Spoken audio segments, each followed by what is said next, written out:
مشاعر أخفيها قد أشرقت الشمس عليها عن خطط لم أعبأ فيها ستكون بأيامي فرقا فحياتي قبل الحلقات.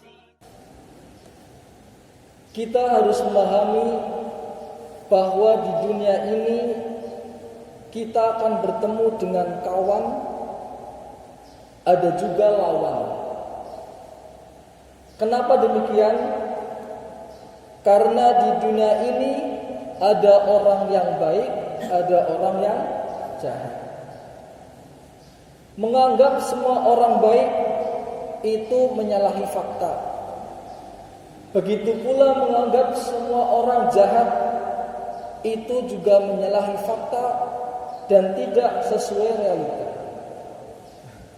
Kenyataannya ada orang yang baik, ada orang yang jahat. Orang yang baik itu adalah kawan. Adapun orang yang jahat itu adalah lawan. Namun amat disayangkan, belakangan ini banyak orang yang tidak bisa membedakan mana kawan, mana lawan. Karena tidak bisa membedakan mana kawan dan mana lawan, akhirnya kawan dijadikan lawan, lawan dijadikan kawan. Ada orang yang bermesraan dengan lawan, tapi ketika dengan kawannya sendiri garang sekali. Mudah sekali untuk melontarkan tuduhan jahat kepada kawan sendiri. Namun apabila bertemu dengan lawan, seperti tidak ada apa-apa.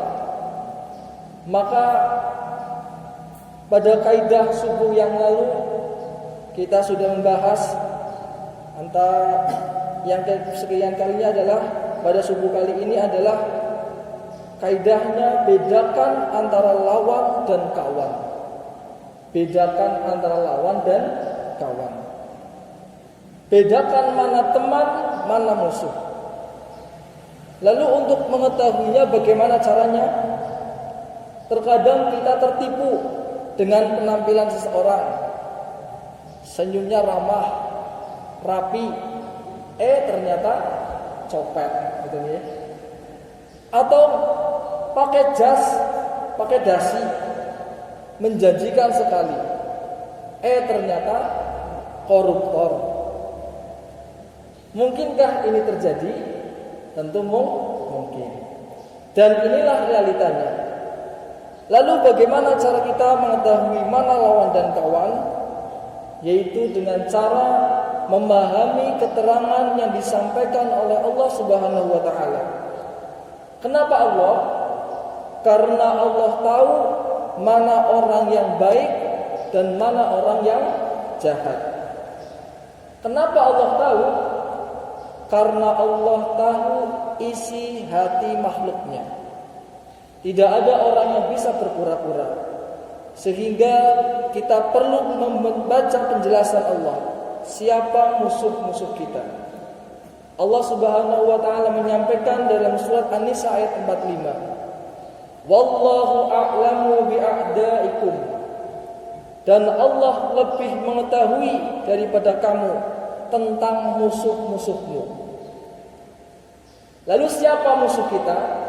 Pertanyaannya, musuh kita yang pertama adalah setan. Inna syaitana lakum aduwwun fattakhiduhu aduwan. Sesungguhnya setan itu adalah musuh bagimu, maka anggaplah ia musuhmu. Dari ayat ini bisa dijelaskan bahwa pertama, kita supaya mengetahui, kita punya pengetahuan bahwa setan itu musuh. Setelah kita tahu, punya ilmu bahwa setan itu musuh, maka selanjutnya kita eksekusi. Kita amalkan ilmu tersebut, yaitu menjadikan setan itu sebagai musuh. Kadang orang tahu itu musuh, tapi dalam kesehariannya kadang-kadang kita nurut banget sama musuh tersebut. Contohnya, sudah tahu ada zakat 2,5%, tapi kadang eman-eman. 2,5%-nya dari 100 juta misal, yaitu berapa? 2.500.000. Lumayan. Sudah kerja susah-susah, kok mikir zakat. Apalagi 2,5%-nya dari 1 miliar misalnya, 25 juta. Ini lebih gede lagi. Eman-eman banget, bisa buat beli ini, bisa buat beli itu. Maka jangan kita turuti maunya setan itu. Sudah tahu itu musuh, maka kita wajib tetap keluarkan zakat tersebut 2,5%. Jadi tidak cukup tahu itu, tidak cukup kita tahu itu musuh, tapi kita harus konsekuen. Jangan jadikan musuh tersebut sebagai teman, karena itu bisikan setan. Kenapa setan itu musuh? Karena setan itu selalu mengajak kelompoknya untuk menjadi penghuni neraka. Selalu menggoda kita supaya dimasukkan bersama mereka ke dalam neraka. Ini musuh yang pertama. Musuh yang kedua, orang kafir harbi. Apa itu orang kafir harbi? Yaitu orang kafir yang memerangi kita. Orang kafir yang berupaya mengeluarkan kita dari agama yang kita anut, yaitu Islam. Atau orang kafir yang berupaya membunuh kita. Kalau orang kafir itu bukan harbi, bagaimana? Maka kita boleh bergaul dengan mereka. Bahkan kita berbuat baik kepada mereka. Karena Allah sampaikan hal ini dalam Al-Quran surat Al-Mumtahanah ayat 8-9. Allah tidak melarang kita untuk berbuat adil, baik kepada orang kafir yang tidak mengusir kita dari rumah kita. Jadi jangan mentang-mentang kita belinya ke orang non-muslim, kita beli pakai uang palsu. Atau mentang-mentang orang kafir tersebut kaya, kemudian kita rampok, maka ini tidak boleh. Ban motornya digembesi misalnya dan sebagainya. Maka ini tidak boleh dan tidak diperkenankan. Dan yang terakhir, musuh kita yang paling berbahaya juga adalah nomor 3, orang munafik. Orang munafik. Munafik artinya orang Islam ngakunya, tapi padahal bukan Islam. Ibarat musang berbulu domba. KTP Islam, tapi statement atau pernyataannya selalu menyakiti Islam dan kaum muslimin. Ngakunya Islam, tapi selalu mengkritik ajaran Islam. Ajaran Islam, bukan orangnya. Kalau orang Islam boleh dikritik, tapi ajaran Islam tidak boleh dikritik. Karena ajaran Islam adalah dari Allah Subhanahu wa taala. Kita tidak pantas untuk mengkritiknya. Karena apa? Karena manusia adalah makhluk Allah yang diciptakan oleh Allah. Lantas kita tidak pantas untuk mengkritik penciptaan tersebut. Oleh karena itu, porsi Allah ketika menjelaskan tentang orang-orang munafik, Allah banyak jelaskan di dalam ayat Al-Quran.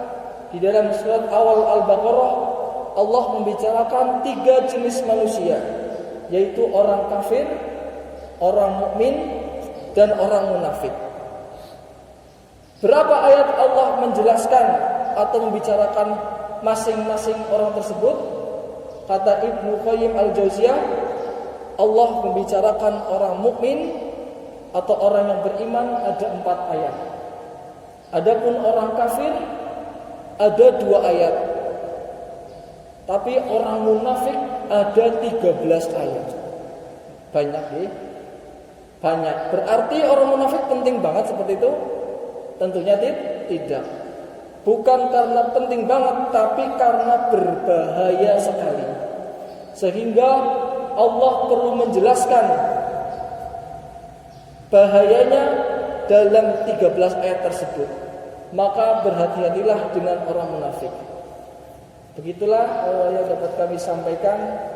Musuh-musuh manusia, yang pertama ada setan, yang kedua orang kafir harbi, yang ketiga orang munafik.